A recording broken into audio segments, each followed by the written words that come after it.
En estos días, ustedes están muy en boca de todo el mundo por la desclasificación de algunos documentos de parte del gobierno de Donald Trump, y eso como que ha despertado la inquietud de todo el mundo. Realmente es como están diciendo esta gente, es como dice la CIA, es como dice el FBI. ¿Qué es? ¿Cuál es la verdad? Saberlo sería muy difícil, ¿no? Lo que yo sí creo es, y me extiendo un poquito en la pregunta, es que, como dice hoy, es una falta de respeto también a la propia memoria histórica del pueblo dominicano. En realidad, ¿qué visión tienen ustedes sobre esta desclasificación de documentos? A ver, las desclasificaciones de documentos, en este caso en específico, no altera los hechos, o sea, los hechos siguen siendo los mismos. Entonces hay que ver muy bien el documento. Uno no puede aislar el documento de todo su contexto. ¿Quién lo dice? ¿Cómo se recopila? ¿Qué hay alrededor antes y después? Yo debo confesar que no lo he leído completo porque son 8,000 páginas, pero sí he ido leyendo y es interesante cómo los informes relatan cómo dan para adelante y para atrás, porque una de las versiones es que el ajusticiamiento fue ordenado por la CIA. Eso es falso. Y en los documentos se ve claramente. Se lee claramente porque inclusive el 30 de mayo, el mismo 30 de mayo, hay un informe de la CIA del 30 de mayo que dice si le dan o no le dan las armas, si lo apoyan o no lo apoyan, de la misma, y ya el 30 de mayo estaban ellos ejecutando el plan. Sí es cierto que la CIA envió 3 carabinas que no se usaron, sí estaban enterados, sí le sacaron el cuerpo después del fracaso de Bahía de Cochino, pero esa fue una acción dominicana. A un punto tal que cuando la CIA hay relatos y testimonios sobre eso, cuando la CIA no sabe si están pidiendo más armas y no va, porque hay una conversación de Juan Tomás Díaz que dice, las 3 cámaras que nos enviaron son, las cámaras se refieren a las armas, no son profesionales para la tarea que tenemos, que necesitamos otra. Entonces se ve a todo lo largo cómo ellos dan para adelante y para atrás. Hay que ver quién dice qué. En el caso que de ahora, que es un interrogatorio que hace el FBI a un esbirro de la dictadura antes de deportarlo, de regresarlo a República Dominicana en el 63 durante el gobierno de Bosch, para que responda por sus crímenes, entre los que están los asesinatos de los panfleteros, entre muchísimas otras. Pero él lo están deportando por 3 asesinatos en específico. Entonces, ¿quién era Clodoveo, que es el personaje? No solamente era torturador y asesino, era ladrón también. Ahí está publicado 2 cheques. No todos los asesinos son ladrones, ni todos los ladrones asesinos. O sea, 2 cheques que él hace firmar en blanco a Miguel Ángel Báez Díaz para vaciarle sus cuentas bancarias. Y ahí están publicados los cheques que dicen al portador y atrás está firmado Clodoveo Ortiz, por ejemplo. Entonces, los documentos desclasificados, porque después sale un artículo que si Wikileaks y los Panama Papers, no es lo mismo. Documentos oficiales extraídos fuera de un proceso de desclasificación que va por una depuración, porque no desclasifican, agarren este folder y publiquen, eso no es así, se depuran. No es lo mismo que un gajo de documentos donde hay un interrogatorio bajo esas condiciones a esa persona. Entonces se necesita un poquito más para cambiar la narrativa de la historia. Como sale en ese artículo, las narrativas oficiales cambian, sí, pero tú no puedes borrar los hechos. Los hechos son los mismos. Hay detalles y siempre, desde la noche del 30 de mayo, que ellos encontraron el cadáver de Trujillo, en el carro de Antonio de la Maza, en el baúl, en el garaje de Juan Tomás Díaz, el régimen empezó a mentir. Porque el régimen necesitaba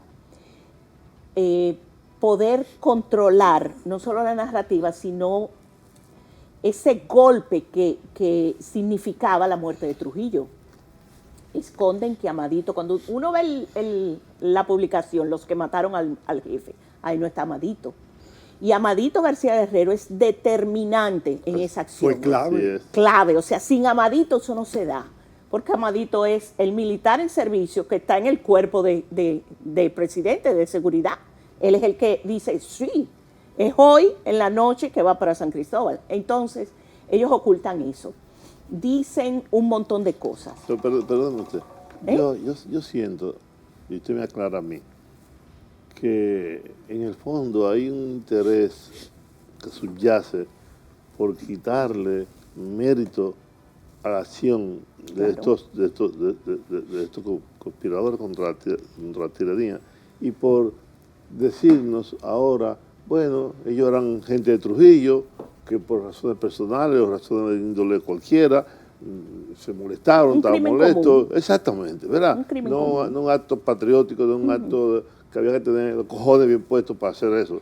Porque miren, nosotros hablamos aquí tonterías, pero yo recuerdo atentar contra ahora, un hombre con el poder absoluto que tenía. Cuando anunciaron que había matado a Trujillo, yo estaba un niño en un taller de zapatería con mi padre, y cuando anunciaron eso, todo el mundo quedaba así, y la gente no sabía qué hacer, pensaba que era un gancho, que no era verdad, que era para saber quiénes eran los enemigos de Trujillo, para apresarlos, torturarlos y matarlos.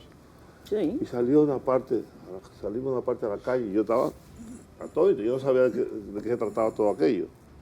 Decía, hay que saber lo que era la República Dominicana en ese momento, en esos años, ese terror, ese miedo, ese pánico que había. En mi caso, Trujillo es el jefe, aquí manda Dios y Trujillo, toda aquella cultura, oye, era terrible. Entonces, ahora nos están diciendo que no, que esa gente, nada, un homicidio cualquiera, mataron a un tigre, que había que matarlo. Y la CIA se está apretando para eso también.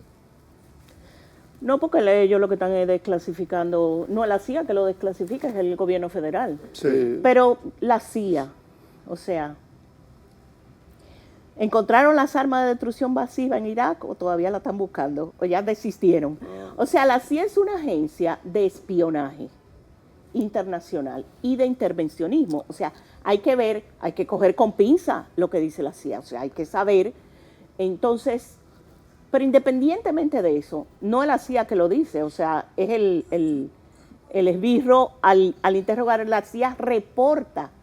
El agente de la CIA lo que hace es que reporta ese interrogatorio, porque también hay que ubicarse que están en un momento en el que la CIA y el FBI están enfrentados por el control interno político en Estados Unidos. O sea, son tiempos donde el asesinato de Kennedy, las luchas por los derechos civiles, hay que saber contextualizar todo. Pero independientemente de eso, sí hay una campaña. El triunfo de la Revolución Cubana y lo que eso significó. Exacto. Tanto en el Caribe como en América Latina. Entonces, sí hay una campaña de desinformación que tiene 64 años. O sea, eso no es nuevo. Esa versión ya nosotros la conocíamos, o sea, ese interrogatorio de Clodoveo, o sea, para nosotros no es una sorpresa, pero nosotros no le damos absolutamente ningún crédito por quién era, y además porque es mentira, además de que dice cosas que no son. Él dice que Roberto Pastoriza está en él, y Roberto Pastoriza nunca fue a casa de Robert Reed. De hecho, Roberto Pastoriza, que parece que tenía una sangre fría increíble, esa noche narra a la viuda, él llega a su casa después de matar a Trujillo, y le dice a la esposa, ven, vamos a dar un paseo, a ver cómo está la ciudad. Y la esposa dice, pero a las 10 y pico de la noche, casi a las 11 de la noche, que es lo que le vamos a ver a la ciudad. Pero él quería ver el movimiento, o sea, una sangre fría terrible, porque lo normal es que él se quedara tranquilo en su casa. Pero cosas que el herido es Roberto Pastoriza, no, el herido es Pedro Livio Cedeño. O sea, que también dice inexactitudes, y eso viene de las informaciones cruzadas y para confundir que da Robert Reed y que dan otros porque eso también era parte de la estrategia, o sea, cruzar informaciones. Entonces, este señor lo que hace es que repite todo eso con una versión prefabricada del SIN. ¿Cuáles fueron las figuras fundamentales de la conspiración para matar a Trujillo, además de Amado, que usted señalaba? Bueno, Antonio de la Maza, esa era la cabeza, Antonio de la Maza y Juan Tomás Díaz. Esas eran las dos cabezas. Luego hay un tercer grupo, que es el que hace los contactos internacionales, que el personaje más importante es Mr. X. Mr. X, que todo el mundo sabe hace tiempo, que eso se sabe, que era Gianni Vicini y ese grupo. Pero ahí la cabeza de todo era Antonio de la Maza. Y él, junto con Juan Tomás Díaz, tenían 4 años ya reuniéndose y conspirando. Ellos empezaron a conspirar en el año 57. Y ellos se reunían, hacían encuentros familiares, fiestas, en casa de Juan Tomás. Y mientras estaba la fiesta, ellos se sentaban en un banquito que está en el museo a conspirar. La familia Díaz lo donó al museo. Entonces, eso porque no fue de que ellos amanecieron hoy, vamos a matar a Trujillo. Eso no fue así. No, eso fue planificado por mucho tiempo. Eso fue muy bien planificado. Y en estos informes desclasificados, estos documentos, salen las dudas que tiene la CIA del éxito de esa operación. Y lo dicen claramente. Eso no va a funcionar porque es que la seguridad de Trujillo están muy bien entrenados para enfrentar ese tipo de cosas.